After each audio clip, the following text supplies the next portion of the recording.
प्यारे दोस्तों, मैं Ratnabhushan, friend motivator and guide to IAS aspirant, international motivational speaker, leadership trainer, CA coach, political strategist and policy adviser. तक्त्वा कर्मफलासंगम नित्य तृप्तो निराश्राय कर्मण्य भी प्रवृत्तोडपि नैव किंचित करोति सः। अपने कर्मफल की सारी आसक्ति को त्याग कर सदैव संतुष्ट तथा स्वतंत्र रहकर वह सभी प्रकार के कार्यों में व्यस्त रहकर भी कोई सकाम कर्म नहीं करता। इस श्लोक को मैंने भगवत गीता से लिया है। Most important news of today's our source, Dainik Jagran and Navbharat Times. Trump नहीं जीते तो अमेरिका का बेड़ा गर्क। ट्रंप नहीं जीते तो अमेरिका का बेड़ा गर्क। सोमवार से शुरू हुए रिपब्लिकन पार्टी के सम्मेलन में वक्ताओं ने राष्ट्रपति डोनाल्ड ट्रंप को धार्मिक स्वतंत्रता का रक्षक करार दिया। उन्होंने यह भी चेतावनी दी कि अगर ट्रंप दोबारा राष्ट्रपति नहीं बने तो अमेरिका का बेड़ा गर्क हो जाएगा। इस दौरान रिपब्लिकन नेताओं ने डेमोक्रेटिक पार्टी की तरफ से राष्ट्रपति पद के उम्मीदवार जो बिडेन को भी जमकर आलोचना की। उन्होंने बिडेन के चुनाव की तुलना एक डरावनी फिल्म से कर डाली। वैसे तो ट्रंप औपचारिक रूप से सम्मेलन को बाद में संबोधित करेंगे, लेकिन 4 दिवसीय सम्मेलन के पहले दिन ऐसे कई मौके आए जब वह सार्वजनिक रूप से दिखाई पड़े। नॉर्थ कैरोलिना में एकत्र रिपब्लिकन डेलीगेट को संबोधित करते हुए ट्रंप ने कहा वह बिडेन धांधली के जरिए ही चुनाव जीत सकते हैं। उनका इशारा महामारी के चलते डाक के जरिए मतदान की तरफ था। बता दें कि विशेषज्ञों द्वारा सुरक्षित बताए जाने के बावजूद राष्ट्रपति ट्रंप इस प्रक्रिया का विरोध कर रहे हैं। जीओपी कन्वेंशन ट्रंप के लिए महत्वपूर्ण है और वह इसके माध्यम से अपने चुनाव के अभियान को फिर से खड़ा करने की कोशिश करेंगे, क्योंकि फिलहाल जो सर्वे सामने आ रहा है उसके मुताबिक वह चुनाव हार रहे हैं। 3 नवंबर को होने वाले मतदान में 10 सप्ताह का समय बचा है और देश गहरी निराशा में डूबा हुआ है। एक सर्वे में केवल 23% जनता ये मानती है कि देश सही दिशा में जा रहा है। पोम्पियो के भाषण को लेकर आलोचकों में नाराजगी। विदेश मंत्री माइक पोम्पियो पिछले महीने सभी अमेरिकी कूटनीतिक मिशनों को तार भेजकर अमेरिका राजनीतिकों को आगाह किया था कि संघीय कानून के तहत उन्हें राष्ट्रपति चुनाव अभियान में किसी का भी प्रत्यक्ष रूप से पक्ष नहीं लेना चाहिए। हालांकि मंगलवार को अपनी इसी चेतावनी को नजरअंदाज करते हुए नजर आते हुए रिपब्लिकन पार्टी के राष्ट्रीय सम्मेलन में अपने भाषण में राष्ट्रपति डोनाल्ड ट्रंप को दोबारा चुने जाने का समर्थन करते दिखेंगे।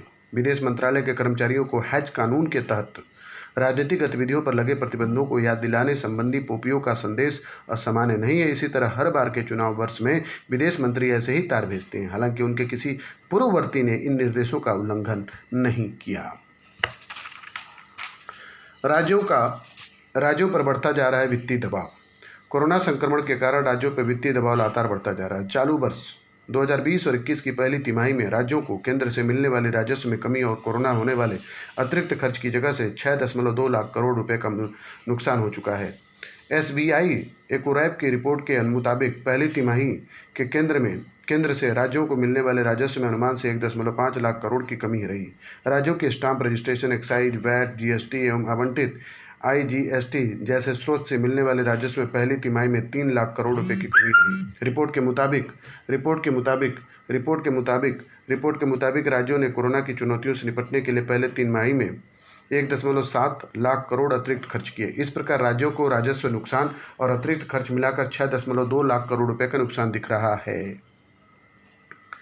विशेषज्ञों के मुताबिक 27 अगस्त को GST काउंसिल की विशेष बैठक में राज्य केंद्र से GST कलेक्शन में कमी की भरपाई की मांग करेंगे। राज्यों की क्षतिपूर्ति के लिए यह बैठक बुलाई गई है। SBI ग्रुप के group chief economic adviser SK Ghosh के मुताबिक कोरोना की वजह से विशेष परिस्थिति को देखते हुए वित्त वर्ष 2020 और 21 में केंद्र ने राज्यों की उधार लेने की सीमा को GSDP के 3% से बढ़ाकर 5% करने की इजाज़त दे दी है। उधारी सीमा में इस बढ़ोतरी से राज्य 4.28 लाख करोड़ राजस्व का इकट्ठा कर सकते हैं। घोष के मुताबिक देश के प्रमुख 20 राज्यों में सिर्फ 8 राज्य उधारी सीमा में बढ़ोतरी से जुड़ी सभी शर्तों को पूरा करने की स्थिति में। GST काउंसिल की पिछली बैठक में राज्यों की मांग थी कि काउंसिल उधार लेकर राज्यों के राजस्व की भरपाई करे। पेट्रो परियोजना की रफ्तार होगी तेज। इकोनॉमी को रफ्तार देने के लिए सरकारी उपक्रमों की परियोजनाओं को तेजी से पूरा करने का काम शुरू हो रहा है। इस क्रम में पेट्रोलियम व प्राकृतिक गैस मंत्रालय ने तेल व गैस सेक्टर की सरकारी कंपनियों की परियोजनाओं को मंगलवार को समीक्षा की। इन कंपनियों की तरफ से कुल 5.88 लाख करोड़ रुपए की 8,368 परियोजनाओं पर काम चल रही है। पेट्रोलियम मंत्री धर्मेंद्र प्रधान ने पीएसयू के प्रमुख को निर्देश दिया कि समूचे सेक्टर को प्रधानमंत्री नरेंद्र मोदी की आपदा से अवसर नारे को अमल में लाना है। इन परियोजनाओं के जरिए कुल 33.8 करोड़ श्रम दिवसों का सृजन होगा। प्रधान को बताया गया चालू वित्त वर्ष के दौरान ये कंपनियां 1.20 लाख करोड़ रुपए का निवेश कर रही हैं। कोविड-19 की वजह से परियोजनाओं पर असर पड़ा है, लेकिन वक्त की भरपाई करने की पूरी तैयारी है। सुधारों के साथ सियासत को भी साधने की तैयारी। नई शिक्षा नीति सिर्फ शैक्षणिक सुधार की मुहिम नहीं होगी, बल्कि एक बड़े वर्ग को साधने का माध्यम भी बनेगी। जिस तरह से नीति के दायरे को व्यापक रूप से दिया गया है, उससे करीब 50 करोड़ लोगों को प्रत्यक्ष और परोक्ष तरीके से लाभ मिलेगा। वैसे भी नीति के अमल में सरकार के साथ भाजपा के जुड़ने की भी कुछ यही मायने हैं। सरकार और संगठन दोनों ने इसे लेकर अपनी सीमाएं तय कर ली है। सरकार जहां नीति के जरिए शैक्षणिक सुधारों को जमीन पर उतारने में जुटी है, वहीं भाजपा इससे होने वाले फायदे की बात लोगों तक पहुंचाने का काम करेगी। करीब 30 करोड़ छात्रों और उनके स्वजनों के लिए भी राहत भरी खबर है। सभी छात्रों के लिए प्रोफेशनल कोर्स अनिवार्य किया गया है, जो उन्हें 6ठी कक्षा से ही पढ़ने होंगे। इससे नौकरी के लिए भटकना नहीं पड़ेगा। शिक्षक तैयार करने के लिए नए कोर्स शुरू किए जाएंगे। शिक्षकों को लगातार अपग्रेड होने का विकल्प मुहैया कराया जाएगा। सेवा शर्तें सरल होंगी और बार बार के तबादले से मुक्त रखा जाएगा। स्कूल के आसपास ही रहने के लिए घर या फिर किराए पर घर के लिए रेंट की व्यवस्था की जाएगी। प्राथमिक शिक्षा से लेकर उच्च शिक्षा तक शिक्षकों के प्रमोशन के नियमों का पारदर्शी बनाया जाएगा और छात्रों को स्कूलों में दोपहर के खाने के साथ नाश्ता भी मिलेगा। इसका फायदा करीब 12 करोड़ बच्चों को मिलेगा। प्री प्राइमरी की शुरुआत, इसके तहत छोटे बच्चों को गाँव की आंगनबाड़ी में पढ़ाया जाएगा। आंगनबाड़ी के लिए भवन बनेंगे। आंगनबाड़ी कार्यकर्ता को भी शिक्षक जैसा प्रशिक्षण मिलेगा। अभी देश में करीब 19 लाख आंगनबाड़ी हैं। 6ठी के बाद सभी स्कूल के बच्चों के लिए व्यावसायिक कोर्स की पढ़ाई शुरू होगी। 2025 तक 50% बच्चों को इससे जोड़ा जाएगा। मनमानी फीस पर अंकुश लगेगा। तय होगी फीस की सीमा। उच्च शिक्षा में पढ़ाई बीच में छोड़ने पर छात्रों को डिग्री या डिप्लोमा का प्रमाण पत्र मिलेगा। क्रेडिट भी मिलेगा। उच्च शिक्षा के लिए दूर नहीं जाना होगा। प्रत्येक जिले में अब तक उच्च शिक्षण संस्थान होगा, जिसमें सभी विषयों की पढ़ाई होगी। पड़ोसियों की जमीन हड़पने पर आमादा चीन। इस आर्टिकल को लिखने वाले व्यक्ति हैं ब्रह्मा चिलानी सामरिक मामलों के विश्लेषक हैं। किसी देश की जमीन हथियाना और यह दावा करना कि यह प्राचीन काल से चीन का हिस्सा रही है, चीनी कम्युनिस्ट पार्टी की पुरानी तिकड़म है। दोस्तों, मैं भी बता देना चाहता हूँ, हिस्टोरिकली जब कनिष्क का शासन था, उस समय भी चीन का आधा हिस्सा भारत में था। लद्दाख में भारतीय सीमा पर बदनीयत की मंशा से चीन जो आक्रामकता दिखाई, वह कोई नई बात नहीं, बस 1989 में वियतनाम में घुसपैठ की उसकी नाकाम रणनीति की एक विस्तार है। यह रणनीति वास्तव में बिना जंग लड़े ही जमीन कब्जाने पर केंद्रित है। इस लड़ाई में उसने 1988 में जॉनसन रिफ, 1995 में मिस्चीफ रिफ को कब्जाने के साथ ही 2012 में स्कारबरो शोल पर भी कब्जा कर लिया। 2013 से उसने पड़ोसी देशों की ज़मीनों पर अपने दावे ठोकने तेज किए। उसने गोली दागे बिना ही दक्षिण चीन सागर के भू राजनीतिक नक्शे को बदल दिया। दुर्गम ऊंचाई वाले लद्दाख में चीनी सेना यानी PLA की आक्रामकता 1980 के दशक में अपनाई गई जमीन हड़पने की नीति से अलग है। अब चीन सीमा पर खाली पड़ी जमीन की भारत की नाक के नीचे से कब्जाने को अपनी आम परिपाटी से परे चला गया है। दक्षिण चीन सागर में चीन का क्षेत्रीय विस्तार मुख्य रूप से विवादित लेकिन खाड़ी पड़े शोल्स और रिफ्स को हथियाने पर केंद्रित रहा।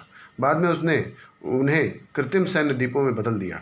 इसी कड़ी में PLA ने 2017 में हिमालयी क्षेत्र में निर्जन और उजाड़ डोकलाम पठार में घुसपैठ की।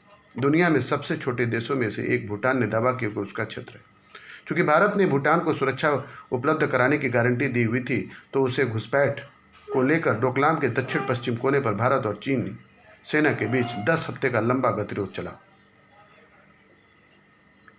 चीनी आक्रामकता पड़ोसी देशों की जमीन हड़पती जा रही है। चीन समर्थक कम्युनिस्ट सरकार वाले नेपाल में लीक हुई एक हालिया आंतरिक रिपोर्ट में चेताया गया कि उसकी जमीन चीनी निर्माण परियोजनाओं की भेंट चढ़ती जा रही है। रिपोर्ट में यह भी कहा गया कि इस कवायद से नदियों की धारा में भी बदलाव हो रहा है। पूर्वी चीन सागर में जापान प्रशासित सेनकाकू द्वीप में भी चीन ने घुसपैठ की। इसका मकसद जापानी इस नियंत्रण को कमजोर कर अपनी संप्रभुता के दावों को मजबूत करना। चीन के ऐसे आक्रामक रूप के आगे जापान स्वयं को रक्षात्मक स्थिति में पा रहा है। भारत के खिलाफ आक्रामकता की चीनी सेना की तिकड़मों वाली परिपाटी यही संकेत करती है कि चीन के क्षेत्रीय विस्तारवादी मंसूबे खतरनाक दौर में दाखिल हो गए हैं। चीनी सेना बड़े निर्लज ढंग से उस जमीन पर काबिज हो गई है जो वास्तव में उसे दूसरे देश की सैन्य गश्त वाले इलाके में आती थी। इस हरकत में चीन और भारत के द्विपक्षीय रिश्तों में 1962 की जंग के बाद सबसे बड़ी गिरावट देखी जा रही है। भारतीय सेना की किसी संभावित कार्रवाई का जवाब देने के लिए चीनी सेना ने हिमालयी क्षेत्र में भारत से लगती सीमा पर सैन्य जमावड़ा बढ़ा दिया है। अब दोनों पक्ष दुनिया की सबसे दुर्गम सीमा के इर्द गिर्द तल्ख सैन्य गतिरोध में फंसे हुए हैं। छल कपट और अप्रत्याशित हमले चीनी सैन्य रणनीति का अभिन्न हिस्सा है। लद्दाख में उसका दुस्साहस चीनी राष्ट्रपति शी जिनपिंग के भारत में दिए गए इस बयान के 6 महीने बाद ही देखने को मिला, जिसमें शी ने कहा था भारत और चीन के रिश्ते एक नए दौर में दाखिल हो गए हैं। शी ने भारत पर तब प्रहार किया जब उसका ध्यान चीन से उपजे कोरोना वायरस से निपटने में दुनिया के सबसे सख्त लॉकडाउन को लागू करने में लगा हुआ था। चीन ने लद्दाख के उन इलाकों में घुसपैठ की जो वास्तव में उसकी कृत्रिम रूप से खींची गई सीमा से खासे दूर है। इसने शी के नेतृत्व में चीन की जमीन कब्जाने की भूख को रेखांकित किया है। बीजिंग ने बार बार दोहराया है कि वह किसी भी नए भौगोलिक क्षेत्र पर दावा कर सकता है या किसी भी वक्त कहीं भी यथास्थिति को खत्म कर सकता है। मिसाल के तौर पर इसी साल जुलाई से बीजिंग ने भूटान के पूर्व हिस्से पर दावा करना शुरू कर दिया, जिसकी सीमा केवल अरुणाचल से मिलती है। इस नए दावे के साथ ही चीन ने अरुणाचल और भूटान के खिलाफ एक नई मुहिम छेड़ दी। चीन के सरकारी मीडिया ने अचानक ये भी खोज निकाला कि ताजिकिस्तान में पामीर का पठार ऐतिहासिक रूप से चीन का हिस्सा है। इससे पहले मई में उसने नेपाली संप्रभुता के प्रतीक और दुनिया की सबसे ऊंची पर्वत माउंट एवरेस्ट पर भी दावा ठोका था। पिछले महीने ही चीन सरकारी जहाज जापान के दक्षिणतम बिंदु ओकिनोतोरी द्वीप के विशेष आर्थिक क्षेत्र यानी EEZ में आज सामुद्रिक शोध गतिविधियां करता पाया गया। जब टोक्यो ने इसका विरोध किया तो बीजिंग ने कहा इस EEZ पर जापान के इकलौते दावे पर कोई कानूनी आधार नहीं है, क्योंकि ओकिनोतोरी द्वीप नहीं बल्कि चट्टानों का समूह है। किसी देश की जमीन हथियाना और दावा करना यह प्राचीनतम काल से चीन का हिस्सा है। चीनी कम्युनिस्ट पार्टी की पुरानी तिकड़म है। इसी कड़ी में उसने गलवान घाटी का दावा किया। चूंकि 1951 में तिब्बत पर कब्जा करके ही भारत का पड़ोसी बना लिया, इसलिए भारत, नेपाल, भूटान और म्यांमार के साथ चीन की सीमा लग गई। असल में शी वहाँ से शुरुआत करना चाहते हैं जहाँ से माओ ने काम अधूरा छोड़ा था। माओ तिब्बत को चीन की हथेली के साथ ही नेपाल, भूटान के अलावा लद्दाख, सिक्किम और अरुणाचल जैसे 3 भारतीय इलाकों को भी उनकी 5 उंगलियां मानते थे और ये कहते थे कि चीन को उन्हें भी मुक्त कराना है। इस प्रकार देखें तो शी माओ के विस्तारवाद में जुड़े अधूरे एजेंडे को पूरा करने में जुटे हैं। चीन में कम्युनिस्ट शासन की स्वर्ण जयंती तक चीन को दुनिया की सबसे बड़ी शक्ति बनाने के लिए कब्जे समझे को पूरा करने की दिशा में शी द्वारा एक साथ खोले गए कई मोर्चे खुद उसकी पुष्टि करते हैं। ये मोर्चे हांगकांग, ताइवान से लेकर दक्षिण पूर्व चीन सागर और हिमालय तक फैले हुए हैं। जब तक शी को अंतर्राष्ट्रीय मोर्चे पर दुस्साहस का रणनीतिक लाभ मिलता रहेगा, तब तक वो विस्तारवाद के अपने अभियान को आगे बढ़ाते रहेंगे। हालांकि इस कवायद में वह चीन के अंतर्राष्ट्रीय बहिष्कार के भी बीज बो रहे हैं, जिसमें चीनी स्वप्न का साकार करने की उनकी मंशा को सिरे चढ़ना मुश्किल है।